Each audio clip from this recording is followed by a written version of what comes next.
retain both the vertical and the lateral space and go forward. Oh, what a relief. Look what I want to do. I will keep my knee here, Uh-huh. so it prevents you from getting out there. Okay. I take my arm Mm-hmm. and push it, if I can, right under the hip bone here. Okay, now go forward.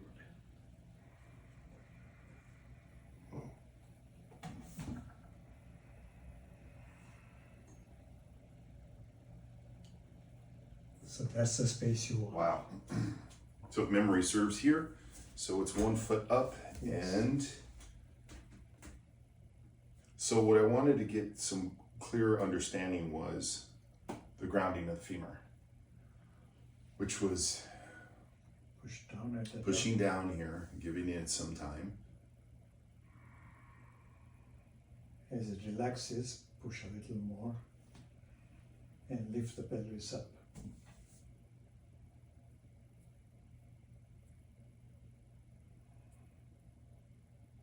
Then go bend forward slowly, keeping that space around the head of the femur.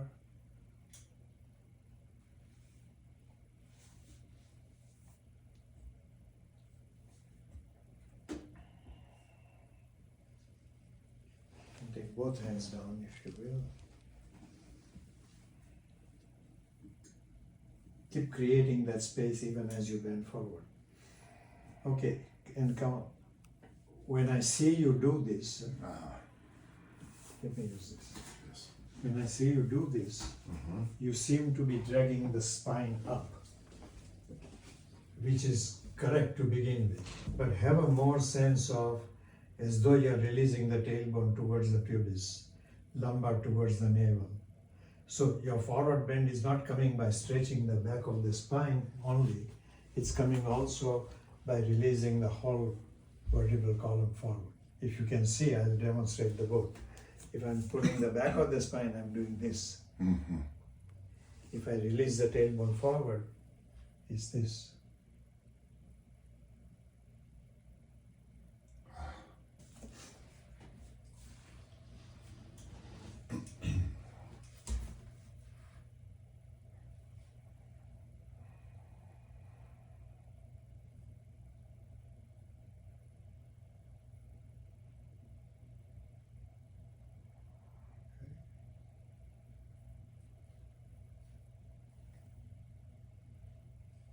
Since you don't have scoliosis, you can even take the dorsal also towards the sternum. Yes.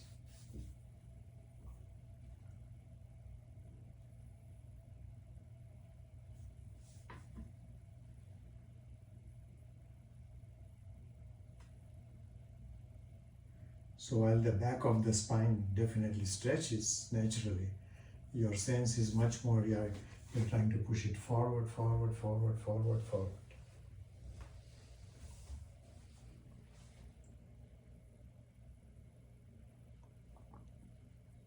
Okay, and come on. Even in Uttanasana, have that sense. I'm in Uttanasana. I don't want to do this. I want to do this. Release the vertebral column forward. So that was one with the hand pushing the top of the femur down. The second one is don't let the knee go out, but take the pushing the femur down, take the top of the femur more and more towards the side, pelvis drag towards the opposite side. So in addition to a vertical space, you are creating a lateral space also. Mm-hmm. Okay? Same side? No, I think we should do the second side, just pushing the femur down.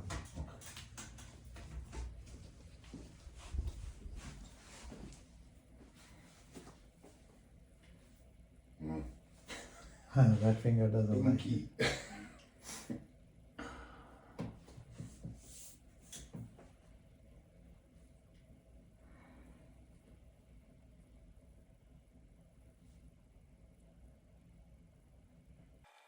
This side looks a little more challenging. It lets go and comes back again. So even though you release the whole tailbone forward, Release your left side of the tailbone a little more.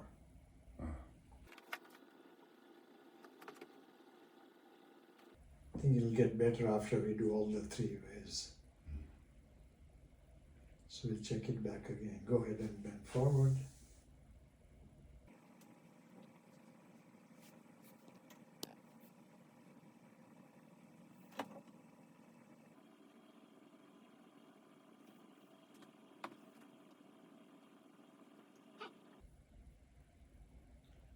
Now, instead of coming up, take the left foot down to the floor. If necessary, bend the right knee to do that. And feel the difference between the two sides.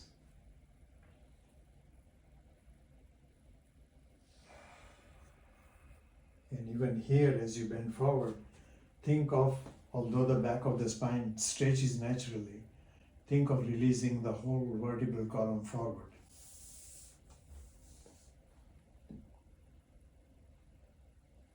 So you want the concave back? Think of releasing the whole vertebral column forward. Yes.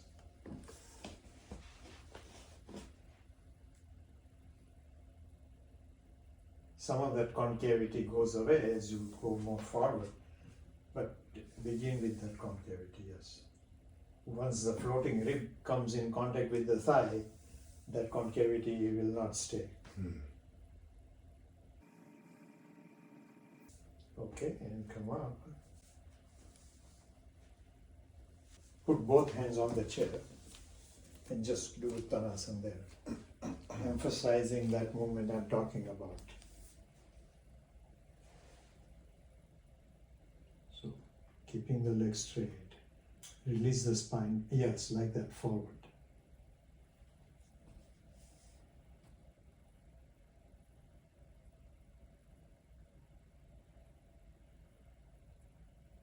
Okay, now take the left foot up again.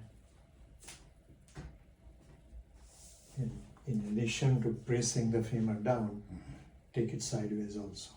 But don't move the knee sideways. Come on, knee.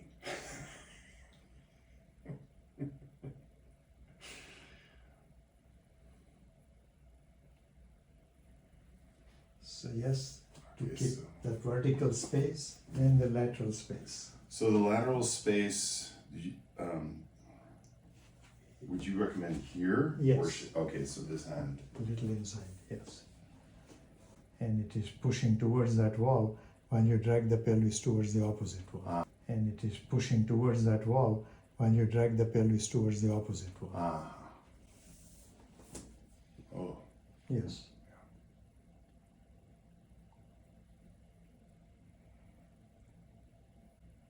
Oh, what a relief. Retain both the vertical and the lateral space and go forward.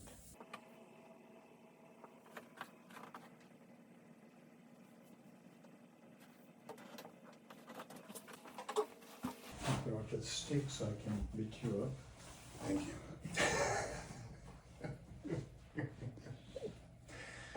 I'm getting used to it. And come up. We'll repeat this side again. Look what I want to do. I will keep my knee here so it prevents you from getting out there. Okay. I take my arm and push it, if I can, right under the hip bone here. Okay, now go forward.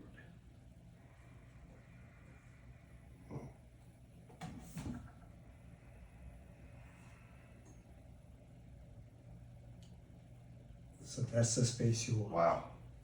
In regards to a prop, if I was going to use something tri-folded blank, oh. There we go.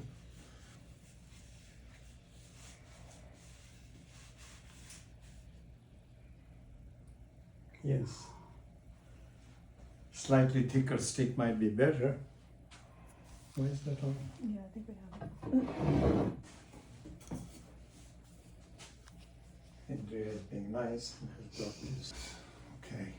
Don't hurt that bone, but create as much space with it as you can.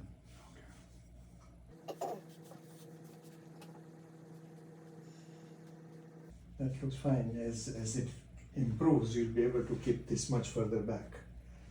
The stick further back. Yeah. Yeah. Ooh.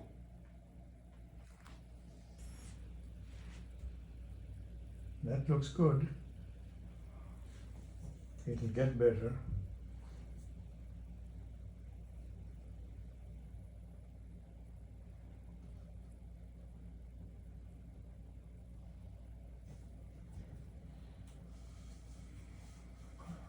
Now, before you lose the sense of it, go down again without the stick.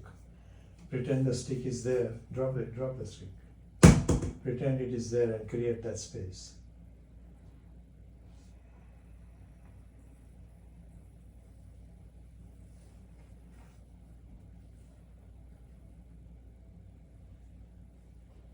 It almost immediately gets better.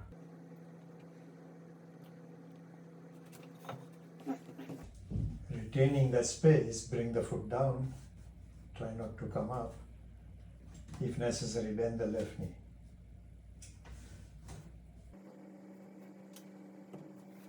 So the instruction given in Uttanasana is rotating the top femur in, stamp on the outer heel to move that femur out.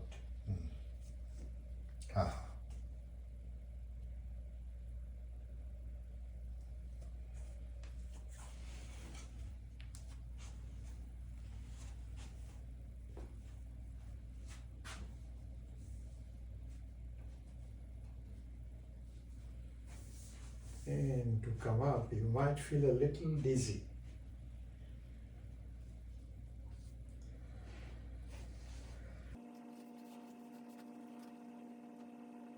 On this side, it doesn't feel like the knee wants to come out as much.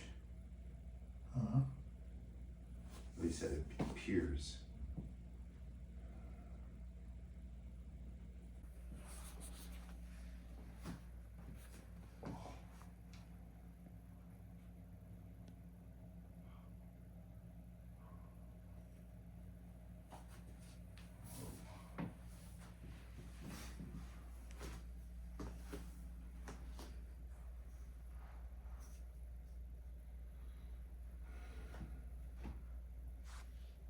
And keeping that space, bring the foot down.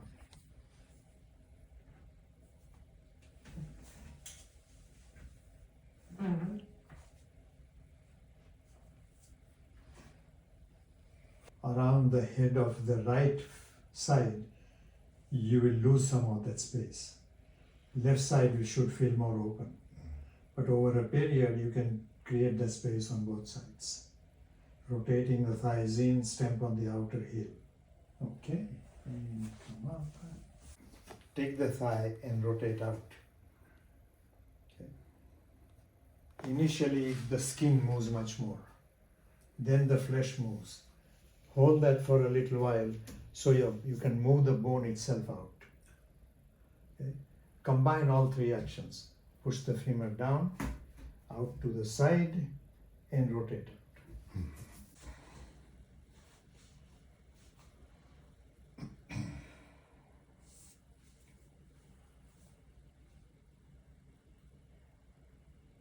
But rotate out much more.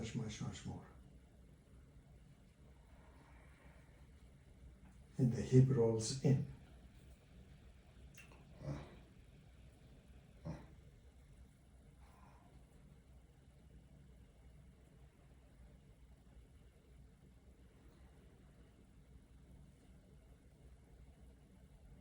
When I do it, I imagine a little ball inside. The iliac spine moves inside the bone, while the thigh keeps out.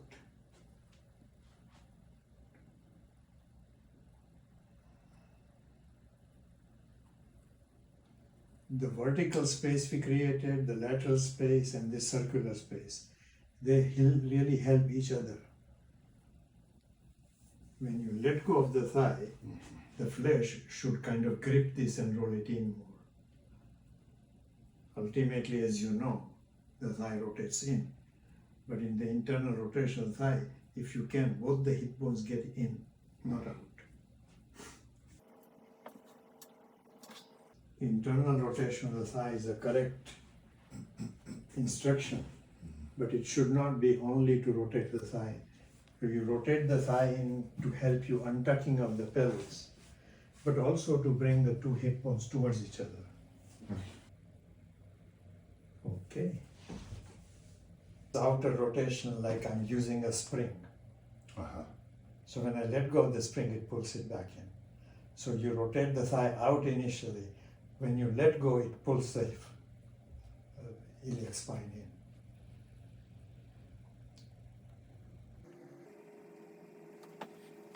First time when you put this left foot up, it feels like that side is tighter for you. Yes. Now it looks fine. Ah.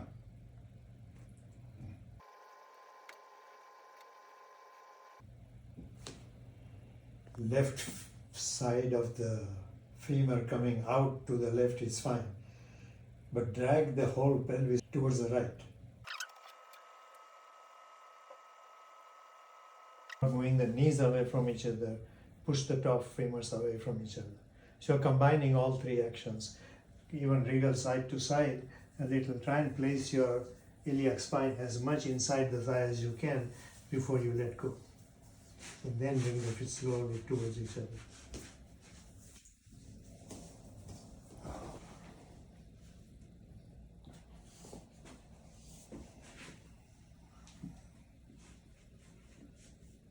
I call this a sumo wrestler position, so bend the knees more.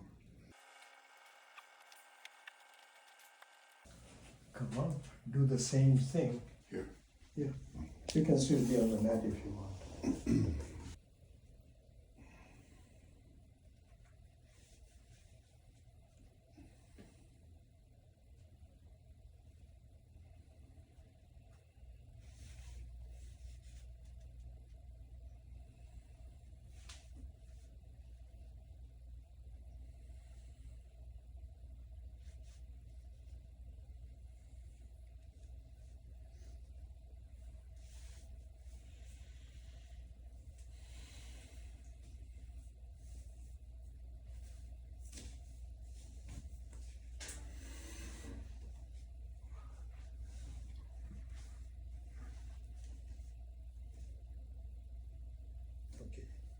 When you do all of that, everything moves as much as the body will permit.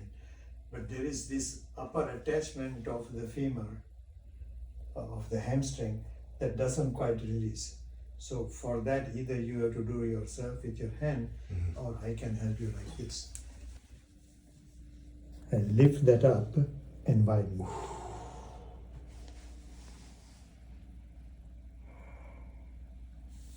That is Uttanasana.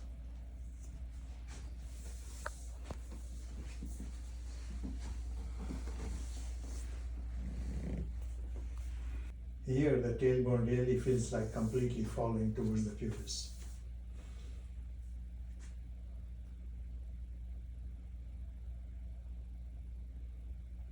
Okay, come up. And if the sensation says, I don't want to come out, that's the correct sensation. That's the sensation. This is a doorway, like you're home. I didn't want to come out.